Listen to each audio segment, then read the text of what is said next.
Wanted a quick roof code using local models, same prompt, same model, two different llama tabs side by side. The right side is a non-grounded instance.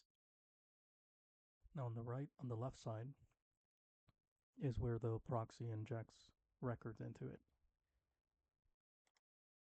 The difference isn't a complex loop or expensive fine tuning, it's just about 200 lines of Python sitting between the UI and llama.cpp. It's a memory augmented proxy. It injects my real world data into the prompt before the model ever sees it. One forward pass, no tool calling required.